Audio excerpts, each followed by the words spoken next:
तो देश की सर्वोच्च अदालत ने नुपुर शर्मा को राहत देने से इनकार कर दिया। नमस्कार, जी न्यूज की इस बड़ी खबर पर ये स्पेशल कवरेज लगातार जारी है। जल्दी से आपको पूरी खबर बता देते हैं क्योंकि अब से बस कुछ ही क्षणों में, कुछ ही सेकंड्स में असदुद्दीन ओवैसी जी न्यूज के साथ होंगे। पैगंबर मोहम्मद पर विवादित टिप्पणी करने वाली बीजेपी से निलंबित नेता नुपुर शर्मा को सुप्रीम कोर्ट ने किसी भी तरह की राहत देने से इनकार कर दिया। असदुद्दीन ओवैसी जी, अगर आप मुझे सुन पा रहे हो सर, बहुत बहुत स्वागत है जी न्यूज के लिए वक्त निकालने के लिए।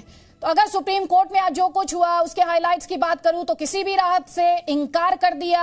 देश की सर्वोच्च अदालत ने तल्ख टिप्पणी की, यहां तक कहा जो उदयपुर में हुआ उसके लिए नुपुर शर्मा जिम्मेवार हैं, उनकी जिम्मेदारी तय की, लोगों की भावनाओं को भड़काने की बात कही। आपका रिएक्शन? मैं देश के प्रधानमंत्री से अपील करता हूं, डिमांड करता हूं कि वो नुपुर शर्मा को ना बचाएं, कानून को अपना काम करने दें। दिल्ली पुलिस को वो कमजोर और मजबूर दिखा रहे हैं। आज जो सुप्रीम कोर्ट के ऑनरेबल जज साहब ने कहा, मैं देश के प्रधानमंत्री से डिमांड करता हूं, नुपुर शर्मा को आपने सस्पेंड किया, वो पनिशमेंट नहीं है। नुपुर शर्मा भाजपा की एनईसी की मेंबर है। कल हैदराबाद में एनईसी में क्या उनको दावत दी गई आने के लिए? क्या वो डिस्कस करेंगी अपनी बातों को? तो देश के प्रधानमंत्री से हम अपील कर रहे हैं कि क्योंकि दिल्ली का law and order union government में आता है, इसलिए नुपुर शर्मा को गिरफ्तार होना चाहिए और कानून के मुताबिक उन पर एक्शन लिया जाना चाहिए। आप कह रहे हैं कानून के मुताबिक उन पर एक्शन लिया जाना चाहिए। तो जिस बात को लेकर वो सुप्रीम कोर्ट गई, उन्होंने कहा जो अलग अलग राज्यों में मेरे खिलाफ एफआईआर है दिल्ली ट्रांसफर कर दी जाए। तो आपने कहा प्रधानमंत्री को ये करना चाहिए, वो करना चाहिए। मैं आपसे ये कह रही हूं, जब अलग अलग राज्यों में एफआईआर है, आप खुद बैरिस्टर है, एक्शन लेने का काम तो पुलिस का है ना सर? तो मैडम आप तो पुलिस को अरेस्ट नहीं करने दे रहे ना। जब अरेस्ट हो जाएंगे आप तो पूरे एफआईआर, जब ट्रायल शुरू होगा वो पूरे एफआईआर एक जगह पे आ जाएंगे। आप तो अरेस्ट ही नहीं करने दे रहे। देखिए मिसाल देता हूं आपको, 2018 का जुबैर का ट्वीट, 2021 का ट्विटर हैंडल जो आज कंप्लेन करता है, जो गायब हो गया, आज जुबैर को गिरफ्तार कर लिया। भाई नुपुर शर्मा क्या आसमान से आई है क्या? पकड़िए ना, गिरफ्तार, कानून को अपना काम करने दीजिए। आप नहीं करने दे रहे। अच्छा, और एक बात सुनिए, कल गुड़गांव में आरएसएस बैक्ड ऑर्गेनाइजेशन ने प्रॉफेट मोहम्मद सल्लल्लाहु अलैहि वसल्लम के बारे में प्रोसेशन निकाला पुलिस परमिशन से, और पुलिस के सामने अनाप शनाप बका प्रॉफेट मोहम्मद के बारे में। मैं आपको वीडियो भिजाता हूं आपके व्हाट्सएप के नंबर पर, देख लीजिए आप।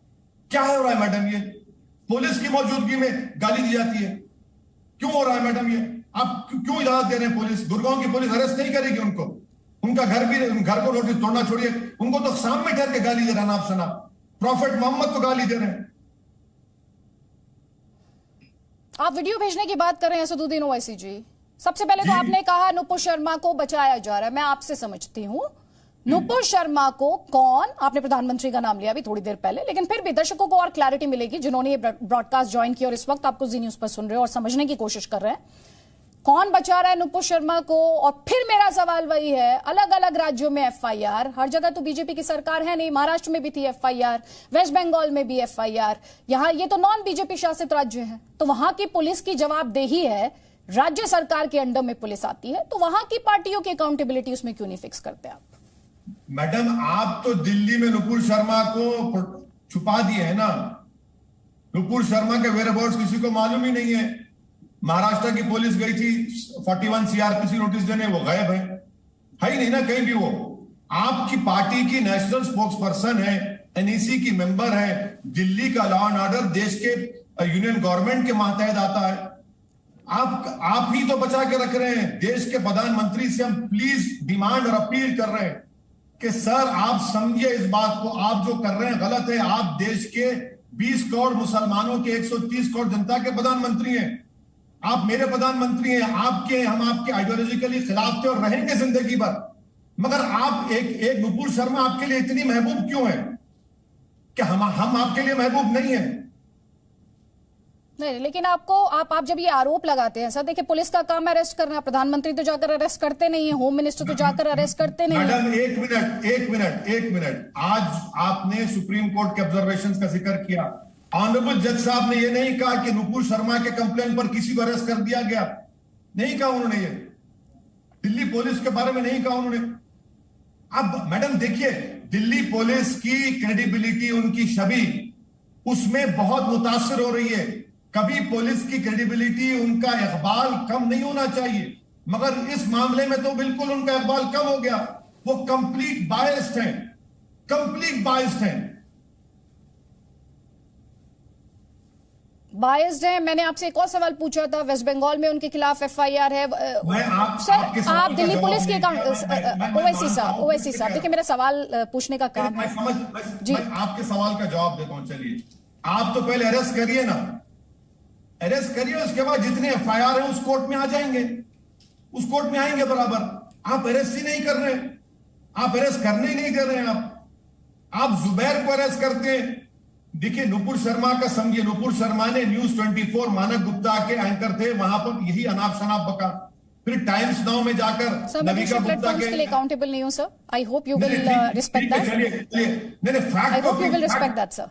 मैडम, फैक्ट कह रहा हूं ना, तो मैं दूसरे प्लेटफॉर्म्स के लिए अकाउंटेबल नहीं हूं। I would appreciate if you put your point across without mentioning other platforms, because I am not accountable. चलिए ठीक है, आप नहीं सुनना चाह रहे, अलग बात है, मगर उन्होंने 2 मर्तबा कहा ये बात को। आप अच्छा, उन्होंने कहते प्रोवोकेशन हुआ, भाई आप कंप्लेन करना चाहिए था। अगर कल आप मुझसे सवाल करेंगे, आपका काम है मुझे प्रोवोक करना, और मैं प्रोवोक होकर आपके रिलीजन को गाली दे सकता हूं क्या? बताइए मैडम। अगर मैं आप प्रोवोक करें तो मैं कंप्लेन करूंगा ना। अब मैं पुलिस को जाऊंगा, ब्रॉडकास्टिंग एसोसिएशन के पास जाऊंगा, एडिटर्स गिल्ड के पास जाऊंगा। फिर आपने कहा कि नहीं, जुबैर ने एडिट किया वीडियो को, झूठ साबित हुआ। फिर आपने कहा कि मुझे प्रोवोक किया गया, वो झूठ साबित हुआ। तीसरा आपने कहा कि नहीं, मैं इफ का लफ्ज इस्तेमाल किया, कैपिटल आई। अरे भाजपा बैडली एक्सपोज हो रही है, ये गलत मैसेज जा रहा है देश में। हम प्रधानमंत्री से अपील कर रहे हैं, डिमांड कर रहे हैं कि आप मत करिए ऐसा। अच्छा ओवैसी साहब, सुप्रीम कोर्ट की हम बात बार बार कर रहे हैं, आप मुझे बताइएगा, सुप्रीम कोर्ट ने जाहिर तौर पर दिल्ली पुलिस को फटकार लगाई, नुपुर शर्मा को फौरन अरेस्ट किया जाए, कि देश की सर्वोच्च अदालत ने कहा? नहीं, सुप्रीम कोर्ट ने जो ऑब्जर्वेशंस की है उसमें उन्होंने ये कहा, जो मैंने पढ़ा है, जो मुझे आपके ऑफिस से भेजाया गया है व्हाट्सएप पर, जिसमें कहा गया कि नुपुर शर्मा के कंप्लेन पर किसी को गिरफ्तार किया गया है। ये सुप्रीम कोर्ट ऑनरेबल जज ने कहा है। मेरा डिमांड शुरू से यही रहा है, पिछले कई हफ्तों से, कि भाई नुपुर शर्मा को अरेस्ट करिए, कानून को अपना काम करने दीजिए, कानून को अपना काम करने दीजिए। आखिर नुपुर शर्मा क्या कोई आसमान से आई हुई परी है क्या? क्या है बताइए आप उनमें, क्यों उनको इतना प्रोटेक्शन दिया जा रहा है? आप कह रहे हैं, आप सवाल पूछ रहे हैं नुपुर शर्मा को लेकर, नुपुर शर्मा से पूछताछ की जाती है, आप कह रहे हैं उनकी गिरफ्तारी हो जाती है, मामला खत्म हो जाएगा? मैडम, मामला खत्म शुरुआत का नहीं है, कानून को अपना काम करने दीजिए। ये देश चलेगा तो रूल ऑफ लॉ से चलेगा। ये देश मेरे कहने से, आपके कहने से नहीं भाई, कानून की एक सिस्टम है ना, उस प्रक्रिया है, उसको फॉलो करिए ना आप। शुरू खत्म का सवाल नहीं है। हम ये कह रहे कि भाई कानून को आप काम करने नहीं दे रहे, आप कानून को तो मजबूर बना के रख दिए, कानून को तो आप कमजोर बना के रख दिए, और कानून की इज्जत कम हो रही है। वो हमारा कहना है, आपसे शिकायत करना है सरकार से। असदुद्दीन ओवैसी, आपने कहा कानून को काम नहीं करने दे रहे हैं। जब आप मुझसे ये कह रहे हैं सर, तो मुझे याद आ रहा है कानपुर में जब हिंसा हुई थी, उसके बाद पुलिस ने एक्शन लिया था, और तब कानून पर यह आरोप लगा था, पुलिस पर यह आरोप लगा था कि पुलिस ने वन साइडेड एक्शन लिया है। तो वहां पर भी तो कानून को अपना काम करने देना चाहिए था। वहां कानून को काम करने देने की जरूरत क्यों नहीं महसूस की गई? अरे वहां पर तो आपने काम भी किया और घर भी तोड़ दिया आपने, कानपुर में बगैर नोटिस दिए। प्रयागराज में आपने तो काम भी किया, घर पत्नी के नाम पे, पति को नोटिस और घर तोड़ दिया आपने सहारनपुर में काम किया, पुलिस स्टेशन में ले जाकर लड़कों को खूब मारा और पीटा, हाथ पैर तोड़ दिए। तो बीजेपी के एक विधायक ने ट्वीट किया कि ये रिटर्न गिफ्ट है, वो भी आपने काम किया है। अरे यहां पर तो आप अरेस्ट करने भी नहीं दे रहे ना, यहां तो अरेस्ट ही नहीं करने दे रहे। क्यों अरेस्ट करने नहीं दे रहे भैया? आप क्यों बचा रहे नुपुर शर्मा को? नहीं, लेकिन आप ये बताएं, आज जो कोर्ट ने कहा, देश की सर्वोच्च अदालत ने कहा, जो आप बातें कर रहे थे सर, वो मामला सुप्रीम कोर्ट गया था, सुप्रीम कोर्ट ने उसे स्टे नहीं किया था, तो मैं इसे वहीं पर छोड़ रही हूं। नुपुर शर्मा को लेकर जो मैं आपसे सवाल पूछ रही हूँ, वो सवाल ये है, आज कोर्ट ने ये भी कहा कि जो देश का मौजूदा माहौल है वो नुपुर शर्मा के स्टेटमेंट की वजह से है। उस पर आप क्या कहेंगे? मैडम देखिए, ऑनरेबल जज साहब ने जब अपना एक ऑब्जर्वेशन दिया है तो वो सुप्रीम कोर्ट के जज हैं। अब मैं भाजपा से पूछना चाहता हूं कि आज से चंद दिन पहले जब गुजरात के राइट्स को लेकर सुप्रीम कोर्ट ने कहा कि एविडेंस नहीं है, तो भाजपा ने क्लीन चिट का बाजा बजाया और पूरे टीवी चैनल्स पर जाकर जश्न मनाया। आज क्या कहेगी भाजपा, बताइए? क्या भाजपा क्या कहेगी आज के ऑनरेबल जज के ऑब्जर्वेशंस के ऊपर? वो बताए ना देश को। नहीं, भाजपा तो बताएगी। इस देश में राजनीति तो सर आप भी करते हैं मैडम। मैं करते हैं ना सर। तो ये जो देश का मौजूदा माहौल, सर मैं असदुद्दीन ओवैसी AIMIM प्रमुख से ये सवाल पूछना चाहती हूं। देश की सर्वोच्च अदालत ने कहा नुपुर शर्मा की वजह से देश का मौजूदा माहौल बना, उस पर आप क्या कहेंगे? मैडम, अगर सुप्रीम कोर्ट ने कहा है ये बात, तो देश के प्रधानमंत्री इस पर क्या कहेंगे, बताइए आप? मैं देश के प्रधानमंत्री जानना चाह रहा हूं। JP नड्डा से लेकर पूरे अमित शाह साहब ने ANI को इंटरव्यू दिया और सब गुजरात के बारे में बड़ी बड़ी बातें की। आज आप क्या कहेंगे? सुप्रीम कोर्ट के जज पर भाजपा इसका नोटिस लेगी नहीं लेगी? क्या एक्शन लेगी नहीं लेगी? मेरा सवाल भाजपा से, मैं देश का प्रधानमंत्री नहीं हूं, मैं सत्ता में नहीं हूं। हां, मैं एक ऑनरेबल मेंबर ऑफ पार्लियामेंट हूं, बदनाम जमाना हूं, इसीलिए मुझे टीवी चैनल पर बुलाया जाता है कि कुछ आप अपने मुझसे कुछ ऐसा बुलवा दिए जहां से TRP बढ़ जाए आपकी। तो मैं देश के प्रधानमंत्री से कह रहा हूं कि सत्ता में आप हैं, 11 प्रदेशों में आपकी, बल्कि 12 हो गए, महाराष्ट्र में भी आपने सरकार बना ली। आप बताइए ना आप क्या करेंगे इस मसले में? असदुद्दीन ओवैसी जी, आप TRP का जिक्र कर रहे थे, वो तो चैनल्स का हेडेक है, लेकिन आप भी तो टीवी चैनल्स को प्यार करते हैं ना सर। आपको भी तो टीवी चैनल्स के माध्यम से आपकी बात पहुंचती है सर। नहीं, परमिशन कहना है सर। नहीं मैडम, ये एक तरफा मोहब्बत नहीं है, इतना याद रख लीजिए आप। ये एक तरफा मोहब्बत नहीं है। आप मत बुलाइए, हम घर में बैठ जाते हैं आराम से। नहीं सर, मैं आपसे मेरी बात ही नहीं पूरी होने दीजिए सर, प्लीज ओवैसी जी, मेरी बात तो पूरी हो जाने दीजिए। फिर आप अपनी बात पूरी कर लीजिएगा, मेरा सवाल ही पूरा नहीं हुआ और आप बरस पड़े मुझ पर।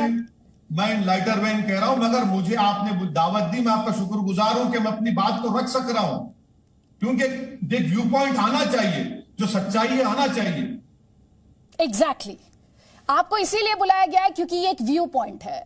आप टीवी चैनल को कह रहे हैं, आप जी न्यूज के माध्यम से इस वक्त सिर्फ भारत नहीं 150 प्लस कंट्रीज में देखे जा रहे हैं, सुने जा रहे हैं। आपकी बात जी न्यूज के माध्यम से लोगों तक पहुंच रही है सर। लेकिन मैं वापस सवाल पर आ रही हूं। आपने देश के प्रधानमंत्री से बहुत सारे सवाल पूछे सर। मैं आपसे ये जानना चाहती हूं AIMIM के प्रमुख असदुद्दीन ओवैसी से। कन्हैया लाल सर, आपने ट्वीट भी किया, आपने कहा हिंसा का जस्टिफिकेशन नहीं हो सकता है, लेकिन गुस्ताखे रसूल की एक ही सजा, सर तन से जुदा, सर तन से जुदा, ऐसे लोगों से आप क्या कहेंगे? मैडम, जो उदयपुर का जो वाकया हुआ है, उस पर मुस्लिम समाज के देवबंदी, बरेलवी, सूफी, अहले सुन्नत, अहले हदीस, शिया, all India Muslim personal law board, Jamiat Ulama की दोनों ऑर्गेनाइजेशन, मौलाना महमूद मदनी साहब के और मौलाना अरशद मदनी साहब की, सब ने एक आवाज में उसका कंडेम किया है, उसको क्राइम कहा है, और सब ने कहा है कि किसी को भी अख्तियार नहीं है कि कानून को अपने हाथ में लिया जाना चाहिए। ये एक तरफा अब एक ही सांस में सबने क्लैरिटी लाई और कंडेम किया है उसको उदयपुर के हद तक। अब मैं आपसे गुजारिश कर रहा हूं कि उदयपुर में जो हत्या हुए वो लोग रेडिकलाइज हैं। उदयपुर में आज से चंद साल पहले एक अफरोजुल नामी लड़के को, जो वेस्ट बंगाल का लेबरर था, उसको भी वीडियो बनाकर उसको इसी तरह हत्या करके उस जिस्म को जला दिया गया था। वीडियो बनाया गया था पीलू खान का, वीडियो बनाया गया था रकबर का, वीडियो बनाया गया था तबरेज का, रांची में और झारखंड में जो हुआ। ये सब रेडिकलाइज लोग हैं मैडम। ये रेडिकलाइजेशन कैसे कंट्रोल होगा? रेडिकलाइजेशन के ऊपर बड़ी डिबेट हो सकती है, मगर एक चीज है, आप रूल ऑफ लॉ को बिजली की तरह इस्तेमाल करिए, सेलेक्टिव कानून को इस्तेमाल मत करिए खुदा के लिए। जो उदयपुर में हुआ कंडेमनेबल है, वो कंडेमनेबल है, उस पर कोई जस्टिफिकेशन नहीं, विदाउट इफ्स एंड बट्स। वो नहीं करना चाहिए था, उनको कोई अख्तियार नहीं है। तो सेलेक्टिव कौन है सर? सेलेक्टिव सरकार है ना मैडम, सिलेक्टिव सरकार है ना मैडम। आपको मैं कह रहा हूं, कल गुड़गांव में एक जुलूस निकलता है, प्रोसेशन, पुलिस के प्रोटेक्शन में, पुलिस की मौजूदगी में, प्रॉफिट मोहम्मद सल्लल्लाहु अलैहि वसल्लम के बारे में आने में बयान भी नहीं कर सकता। सुन के हमको तकलीफ हो रही है। कोई पुलिस की प्रोटेक्शन में कैसा नाप शनाप बक रहे प्रॉफिट मोहम्मद के बारे में। आप उदयपुर की हत्या की मजम्मत करिए, कंडेम करिए, निंदा करिए, मारने वालों को कंडेम करिए, मगर आप प्रॉफिट मोहम्मद सल्लल्लाहु अलैहि वसल्लम को आप गाली दे रहे हैं, तो आप तो उन हत्या करने वालों को और ताकत दे रहे हैं आप। लेकिन एक बात तो बताइए ओवैसी साहब, अभी आपने कहा कि जो उदयपुर में हुआ उसकी आलोचना की जानी चाहिए, लेकिन फिर आपने जिस तरह से उसी सेंटेंस में आगे जाकर गुड़गांव का जिक्र कर दिया। सर, पहला सवाल तो मेरा उस सिलसिले में आपसे ये होगा, कंप्लेंट क्यों नहीं फाइल करते आप कह रहे हैं एक्शन नहीं हुआ, आपसे बेहतर आवाज कौन होगी? एक मिनट मैडम, ट्विटर पर इलेक्ट्रॉनिकली गुड़गांव, सुनिए मैं कंप्लीट करने दीजिए, गुड़गांव पुलिस को कंप्लेंट जा चुकी है। क्या गुड़गांव पुलिस जीटीवी नहीं देख रही है? अगर जीटीवी देख रही है तो पूछिए उनसे बुलाकर, आपके मेरी गुजारिश आपसे रिक्वेस्ट है कि करस्पॉन्डेंट को बुलाकर पूछिए कि आप के लिए जुलूस निकला नहीं निकला, क्या उस प्रोसेशन में प्रॉफिट मोहम्मद सल्लल्लाहु अलैहि वसल्लम के बारे में अनाप शनाप बका गया नहीं बका गया। देखिए प्रॉफिट मोहम्मद सल्लल्लाहु अलैहि वसल्लम के बारे में आप बक रहे हैं, वो आसमान है, आसमान पर कोई थूकेगा तो थूक उन पर गिरेगा, मगर कानून का वायलेशन नहीं हो रहा है। यहां पर पुलिस की मौजूदगी में आप ये सब बातें करते हैं, क्या मैसेज दे रहे हैं बताइए मैडम आप? ठीक है, आपको शिकायत है, जाहिर तौर पर होली प्रॉफिट के बारे में कुछ नहीं कहा जा सकता है, उनकी शान में किसी तरह की गुस्ताखी नहीं होनी चाहिए। मुझे इजाजत दीजिए, आखिरी सवाल मैडम। सर आप बार मैं आपसे 2 सवाल पूछूंगी विद योर परमिशन। आपकी परमिशन से 2 सवाल। मैडम मुझे ठीक है, वक्त जाया नहीं करते हैं, चलिए वक्त जाया नहीं, मैडम मुझे 750 ठीक वक्त जाया नहीं करते हैं, आप मेरे सवाल ले लें। नुपुर शर्मा और उदयपुर, ये दोनों मामले आपके सामने हैं, ये समाधान क्या है? रेडिकलाइजेशन, आपने खुद रेडिकलाइजेशन की बात की, क्या उसे खाद पानी हिंदू मुस्लिम की सियासत नहीं देती है? मैडम वो रेडिकलाइजेशन इसलिए हो रहा है क्योंकि जो लोग सत्ता में हैं वो आंख बंद कर लेते हैं। अगर आप मेरी बात सुनिए, जो उदयपुर में हुआ, अगर राजस्थान की पुलिस चौकस होती तो आज कन्हैया लाल जिंदा रहते। उनको थ्रेट दिया गया, उन्होंने कंप्लेन दिया, आप तो पकड़ना चाहिए था उन लोगों को। हैदराबाद में नुपुर शर्मा को जान से मारने की धमकी दी गई थी। तेलंगाना के चीफ मिनिस्टर के चंद्रशेखर राव की सरकार ने उस शख्स को पकड़ा, अटेम्प्ट टू मर्डर और थ्रेटनिंग का केस लगाकर जेल को भिजाया, जेल में सड़ना पड़ा उसको, सबक सिखा दिया गया उसको। अब आप दूसरा रेगुलाइजेशन ये है कि धर्म संसद होता है, आप पकड़ते नहीं, सुप्रीम कोर्ट जाते जब पकड़ते हैं। मैं आपसे सोल्यूशन की बात करूंगी, मुझे पता है आपको जाना है। मैं आपसे ये कह रही हूं, जो एलिमेंट्स रेडिकलाइज हो रहे हैं और आप अपनी कम्युनिटी के लिए एक बुलंद आवाज है, आज आप आएंगे, आप कहेंगे कि रेडिकलाइजेशन नहीं होना चाहिए, रूल ऑफ लॉ जिसका जिक्र आप अभी नुपुर शर्मा के लिए कर रहे थे, आप कहेंगे कि इस देश में रूल ऑफ लॉ है, उस पर यकीन कीजिए और इसे छोड़िए ये रेडिकलाइजेशन का रास्ता। आप क्या कहेंगे? एक काम कर लेते हैं, देश के प्रधानमंत्री को हिंदुओं के रेडिकलाइजेशन के बारे में और ओवैसी को मुस्लिम रेडिकलाइजेशन के बारे में एक मीटिंग बुला लो, बोलिए, चलिए हम बैठ के बात करते हैं, कंडेम करते हैं उसको। कोई कम्युनिटी रेडिकलाइज नहीं चाहिए, चाहे किसी समुदाय के हो। रेडिकलाइज होंगे तो देश को खतरा है, किसी समुदाय के लोग होंगे, देश के रूल ऑफ लॉ को खतरा है, देश की सिक्योरिटी को खतरा है, चाहे किसी और रेडिकलाइजेशन सिर्फ मुसलमानों में नहीं हो रहा है। आप समझिए हमारी बात को।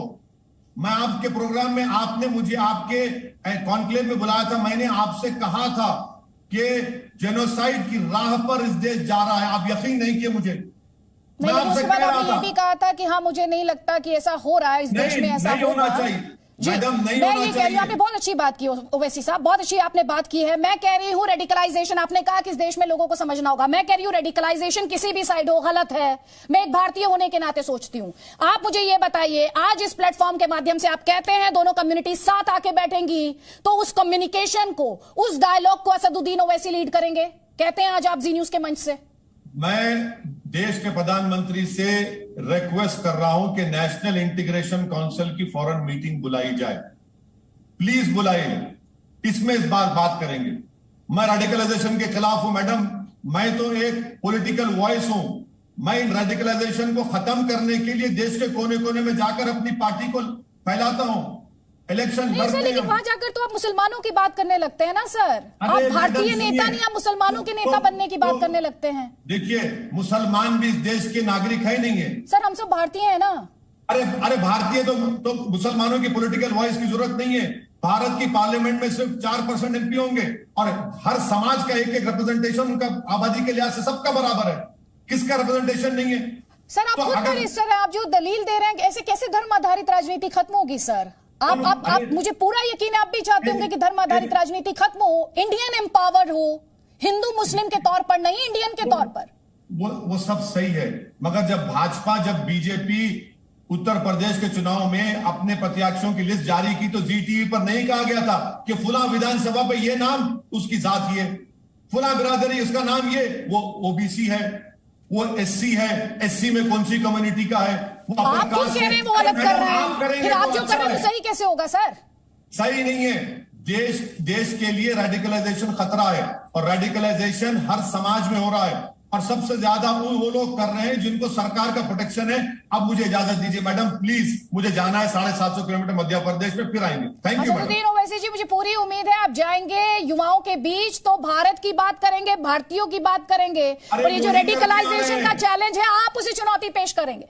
वो ही करते आ रहे हैं, आप नहीं समझ रहे तो मैं क्या करूं। Thank you madam. Thank you, बहुत बहुत शुक्रिया असदुद्दीन ओवैसी जी न्यूज के लिए वक्त निकालने के लिए।